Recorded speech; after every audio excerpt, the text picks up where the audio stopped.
Janganlah engkau menyebarkan kabar bohong. Janganlah engkau membantu orang yang bersalah dengan menjadi saksi yang tidak benar. Janganlah engkau turut-turut kebanyakan orang melakukan kejahatan, dan dalam memberikan kesaksian mengenai sesuatu perkara, janganlah engkau turut-turut kebanyakan orang membelokkan hukum.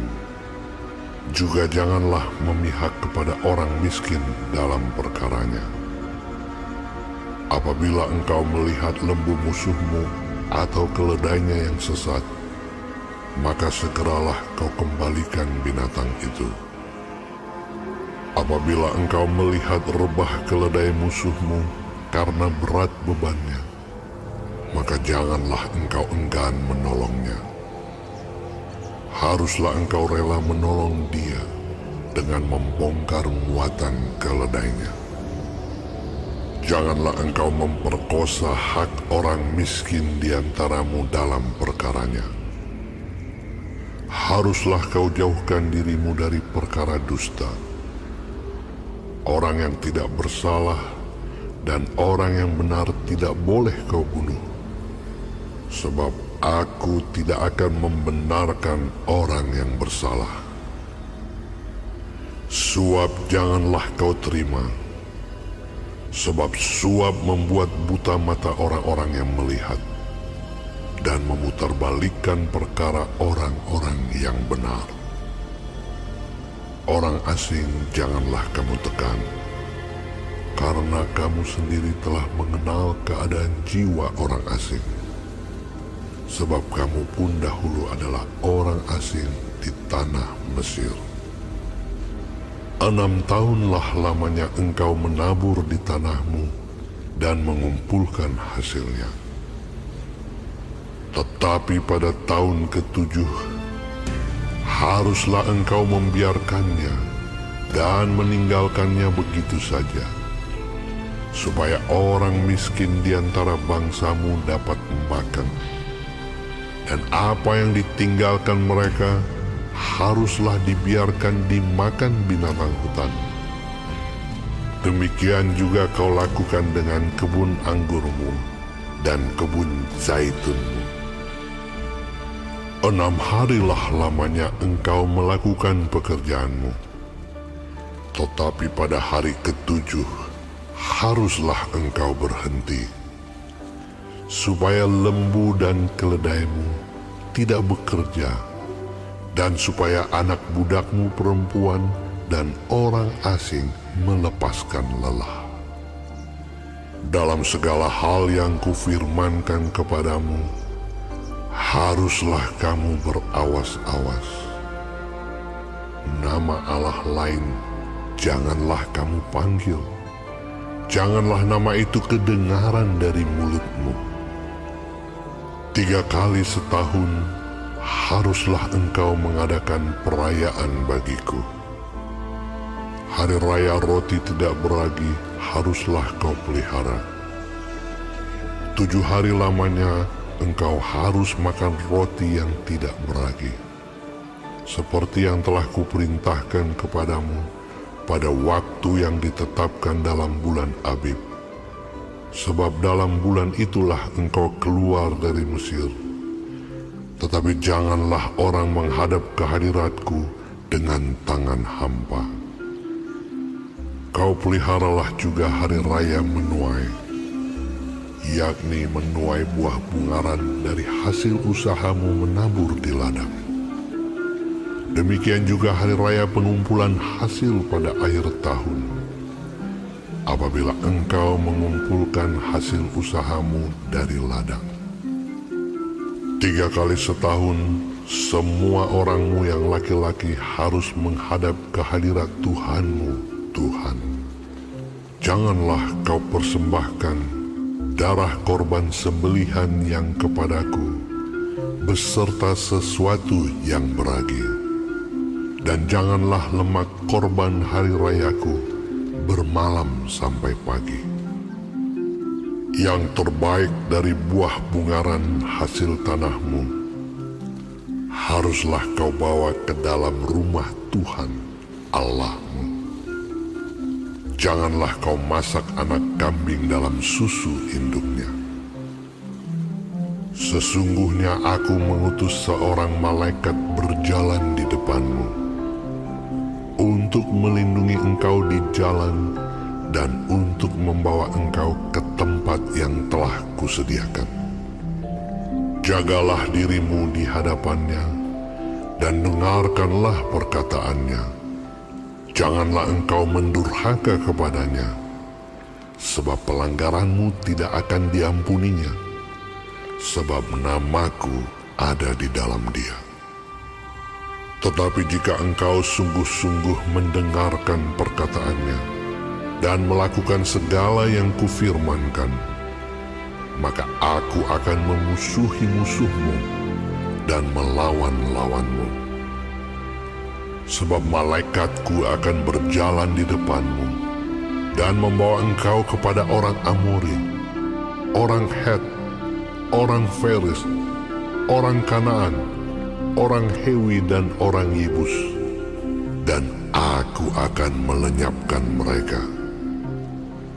Janganlah engkau sujud menyembah kepada Allah mereka atau beribadah kepadanya, dan janganlah engkau meniru perbuatan mereka, tetapi haruslah engkau memusnahkan sama sekali patung-patung berhala buatan mereka, dan tugu-tugu berhala mereka haruslah kau remukkan sama sekali.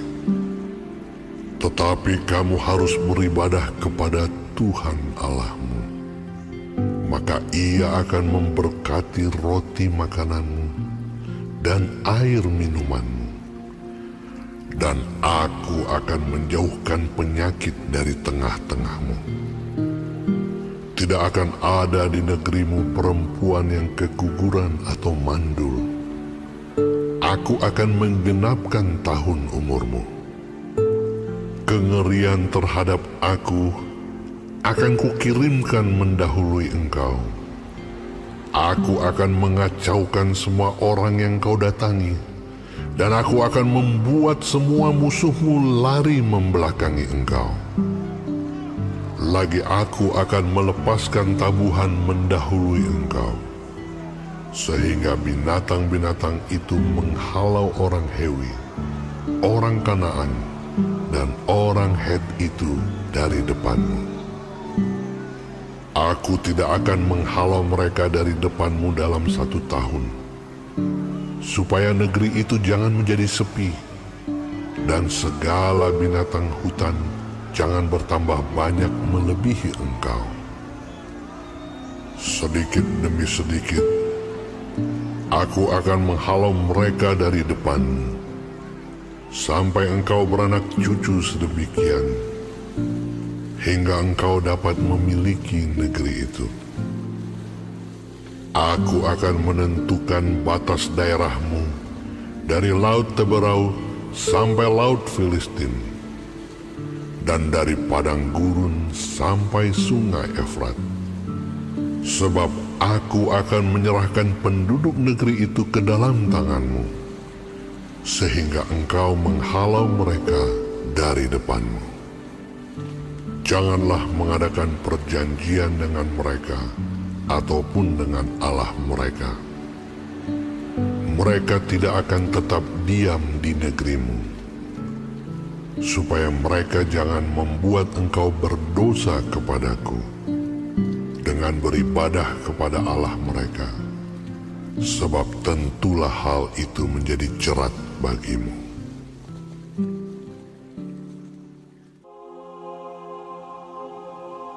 Berfirmanlah Ia kepada Musa, Naiklah menghadap Tuhan, engkau dan Harun, Nadab dan Abihu, dan 70 orang dari para tua-tua Israel, dan sujudlah kamu menyembah dari jauh. Hanya Musa sendirilah yang mendekat kepada Tuhan, tetapi mereka itu tidak boleh mendekat, dan bangsa itu tidak boleh naik bersama-sama dengan dia. Lalu datanglah Musa dan memberitahukan kepada bangsa itu segala firman Tuhan dan segala peraturan itu. Maka seluruh bangsa itu menjawab serentak, segala firman yang telah diucapkan Tuhan itu akan kami lakukan. Lalu Musa menuliskan segala firman Tuhan itu.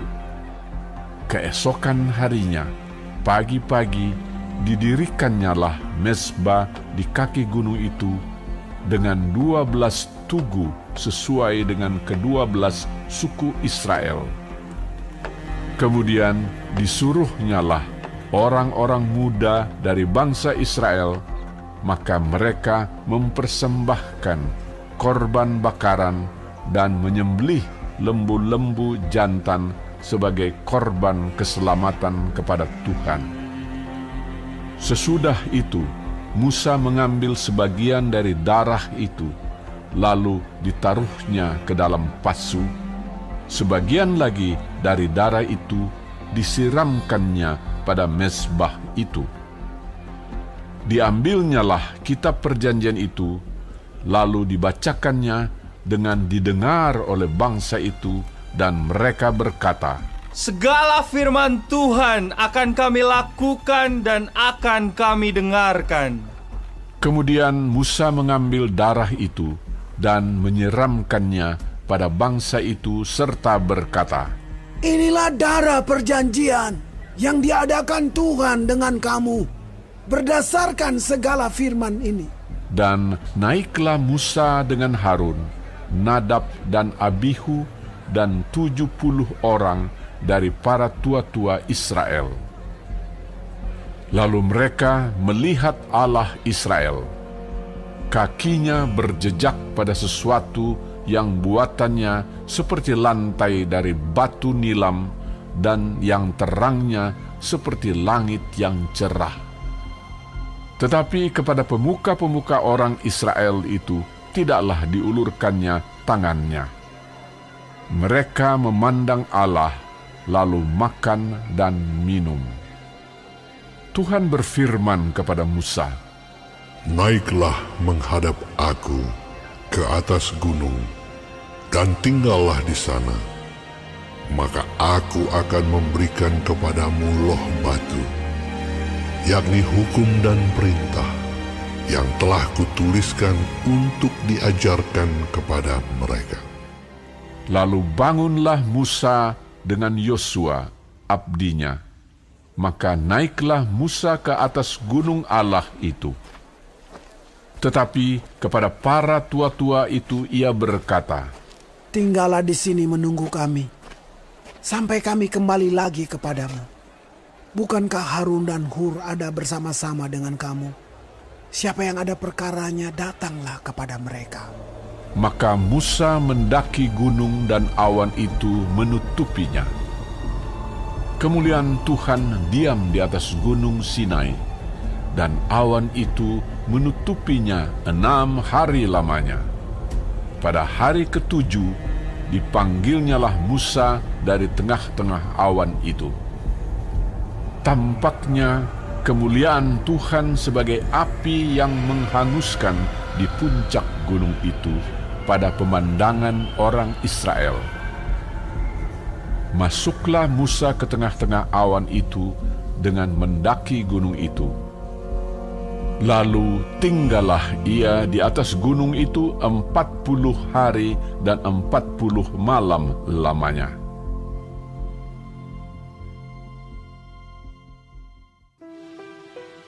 Berfirmanlah Tuhan kepada Musa, katakanlah kepada orang Israel, supaya mereka memungut bagiku persembahan khusus. Dari setiap orang yang terdorong hatinya, haruslah kamu pungut persembahan khusus kepadaku itu.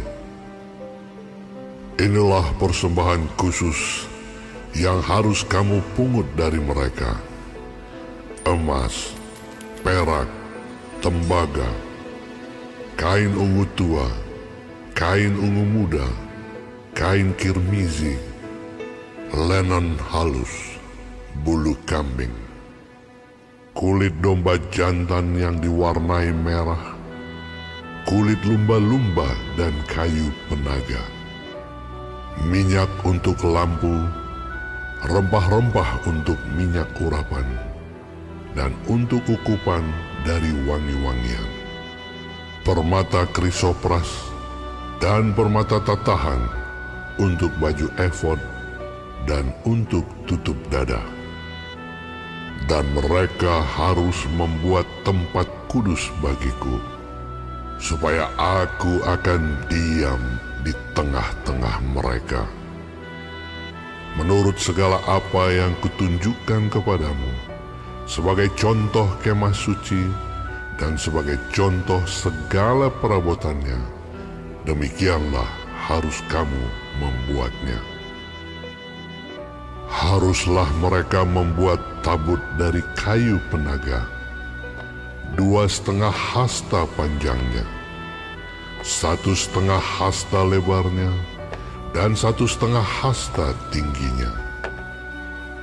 Haruslah engkau menyalutnya dengan emas murni. Dari dalam dan dari luar engkau harus menyalutnya, dan di atasnya harus kau buat bingkai emas sekelilingnya. Haruslah engkau menuang 4 gelang emas untuk tabut itu, dan pasanglah gelang itu pada keempat penjurunya, yaitu 2 gelang pada rusuknya yang satu dan 2 gelang pada rusuknya yang kedua. Engkau harus membuat kayu pengusung dari kayu penaga dan menyalutnya dengan emas. Haruslah engkau memasukkan kayu pengusung itu ke dalam gelang yang ada pada rusuk tabut itu, supaya dengan itu tabut dapat diangkut. Kayu pengusung itu haruslah tetap tinggal dalam gelang itu, tidak boleh dicabut dari dalamnya. Dalam tabut itu haruslah kau taruh loh hukum yang akan kuberikan kepadamu. Juga engkau harus membuat tutup pendamaian dari emas murni, 2,5 hasta panjangnya dan 1,5 hasta lebarnya. Dan haruslah kau buat 2 kerup dari emas. Kau buatlah itu dari emas tempaan pada kedua ujung tutup pendamaian itu. Buatlah 1 kerup pada ujung sebelah sini dan 1 kerup pada ujung sebelah sana. Seiras dengan tutup pendamaian itu, kamu buatlah kerup itu di atas kedua ujungnya. Kerup-kerup itu harus mengembangkan kedua sayapnya ke atas, sedang sayap-sayapnya menudungi tutup pendamaian itu, dan mukanya menghadap kepada masing-masing.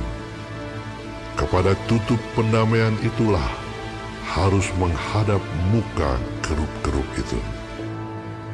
Haruslah kau letakkan tutup pendamaian itu di atas tabut, dan dalam tabut itu engkau harus menaruh loh hukum yang akan kuberikan kepadamu.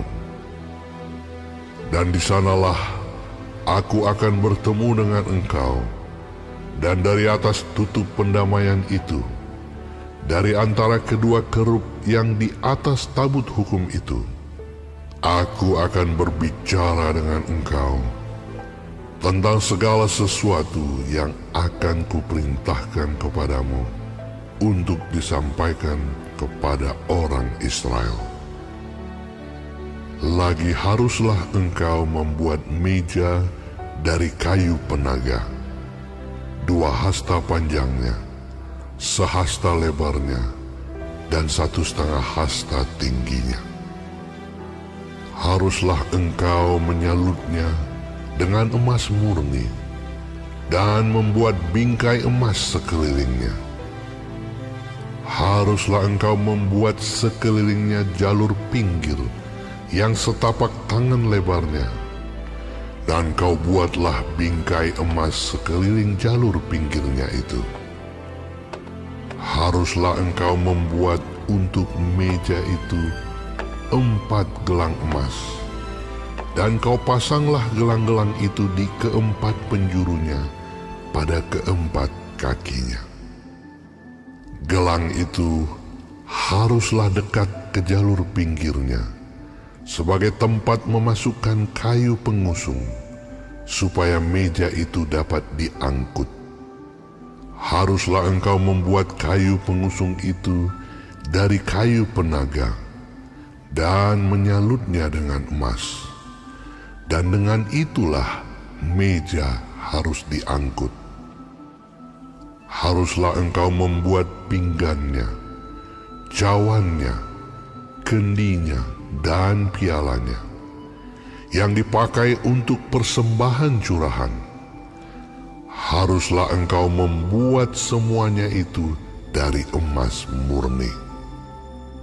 Dan haruslah engkau tetap meletakkan roti sajian di atas meja itu di hadapanku. Haruslah engkau membuat kandil dari emas murni. Dari emas tempahan harus kandil itu dibuat, baik kakinya, baik batangnya, kelopaknya, dengan tombolnya dan kembangnya. Haruslah seiras dengan kandil itu. 6 cabang harus timbul dari sisinya. 3 cabang kandil itu dari sisi yang satu, dan 3 cabang dari sisi yang lain. 3 kelopak yang berupa bunga badam pada cabang yang satu, dengan tombol dan kembangnya. Dan 3 kelopak yang serupa pada cabang yang lain, dengan tombol dan kembangnya. Demikianlah juga kau buat ke-6 cabang yang timbul dari kandil itu. Pada kandil itu sendiri harus ada 4 kelopak berupa bunga badam, dengan tombolnya dan kembangnya. Juga harus ada 1 tombol di bawah sepasang cabang yang pertama, yang timbul dari kandil itu, dan 1 tombol di bawah yang kedua, dan 1 tombol di bawah yang ketiga. Demikianlah juga kau buat ke-6 cabang yang timbul dari kandil itu. Tombol dan cabang itu harus timbul dari kandil itu, dan semuanya itu haruslah dibuat dari sepotong emas tempaan yang murni. Haruslah kau buat pada kandil itu 7 lampu, dan lampu-lampu itu haruslah dipasang di atas kandil itu, sehingga diterangi yang di depannya. Sepitnya dan penadahnya haruslah dari emas murni. Dari 1 talenta emas murni haruslah dibuat kandil itu dengan segala perkakasnya itu. Dan ingatlah bahwa engkau membuat semuanya itu menurut contoh yang telah ditunjukkan kepadamu di atas gunung itu.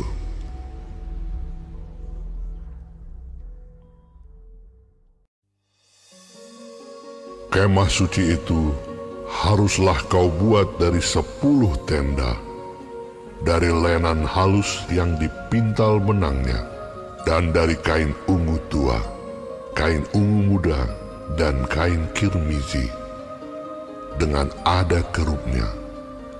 Buatan ahli tenun haruslah kau buat semuanya itu. Panjang tiap-tiap tenda haruslah 28 hasta, dan lebar tiap-tiap tenda 4 hasta. Segala tenda itu harus sama ukurannya. 5 dari tenda itu haruslah dirangkap menjadi 1, dan yang 5 lagi juga harus dirangkap menjadi 1.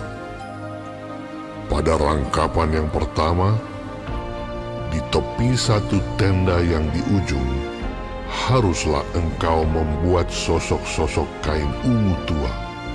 Dan demikian juga di tepi satu tenda yang paling ujung pada rangkapan yang kedua. 50 sosok harus kau buat pada tenda yang satu, dan 50 sosok pada tenda yang di ujung pada rangkapan yang kedua, sehingga sosok-sosok itu tepat berhadapan satu sama lain. Dan haruslah engkau membuat 50 kaitan emas dan menyambung tenda-tenda kemah suci yang satu dengan yang lain dengan memakai kaitan itu sehingga menjadi satu. Juga haruslah engkau membuat tenda-tenda dari bulu kambing menjadi atap kemah yang menudungi kemah suci. 11 tenda harus kau buat. Panjang tiap-tiap tenda harus 30 hasta, dan lebar tiap-tiap tenda 4 hasta. Yang 11 tenda itu harus sama ukurannya. 5 dari tenda itu haruslah kau sambung dengan tersendiri, dan 6 dari tenda itu dengan tersendiri. Dan tenda yang ke-6 haruslah kau lipat 2 di sebelah depan kemah itu. Haruslah engkau membuat 50 sosok pada rangkapan yang pertama di tepi satu tenda yang di ujung, dan 50 sosok di tepi satu tenda pada rangkapan yang kedua. Haruslah engkau membuat 50 kaitan tembaga dan memasukkan kaitan itu ke dalam sosok-sosok dan menyambung tenda-tenda kemah itu supaya menjadi satu. Mengenai bagian yang berjuntai itu, yang berlebih pada tenda kemah itu, haruslah setengah dari tenda yang berlebih itu berjuntai di sebelah belakang kemah suci. Sehasta di sebelah sini dan sehasta di sebelah sana pada bagian yang berlebih pada panjang tenda-tenda kemah itu haruslah berjuntai pada sisi-sisi kemah suci. Di sebelah sini dan di sebelah sana untuk menudunginya.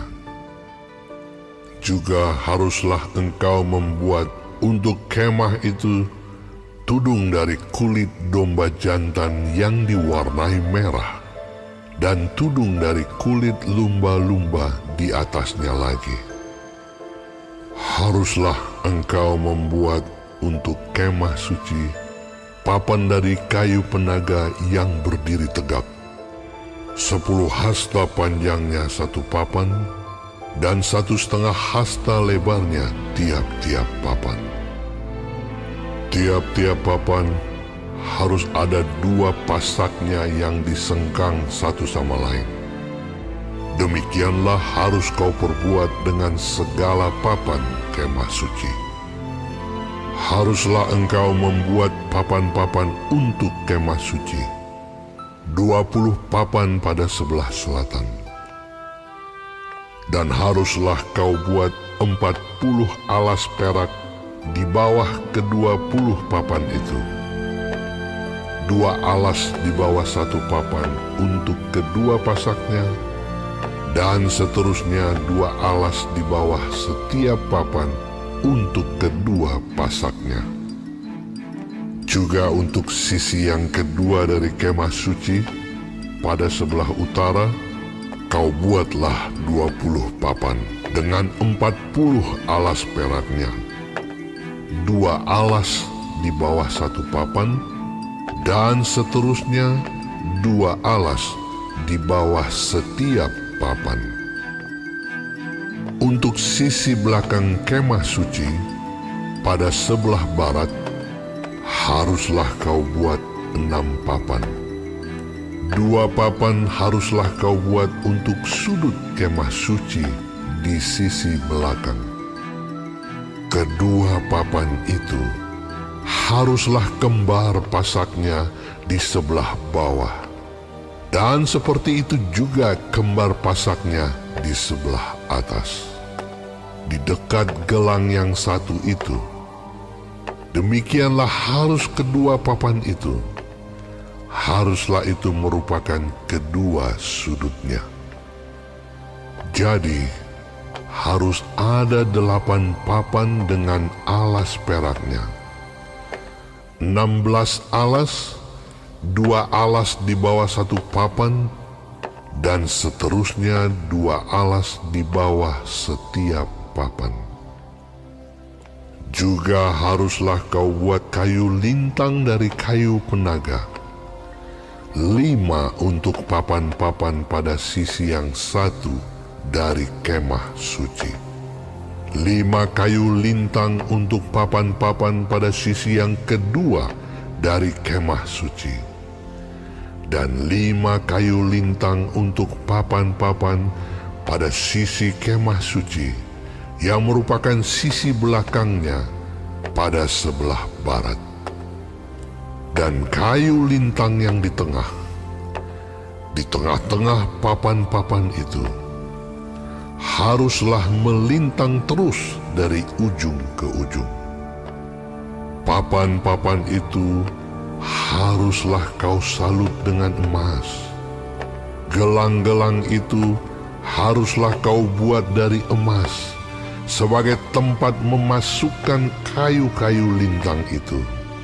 Dan kayu-kayu lintang itu haruslah kau salut dengan emas. Kemudian haruslah kau dirikan kemah suci sesuai dengan rancangan yang telah ditunjukkan kepadamu di atas gunung itu.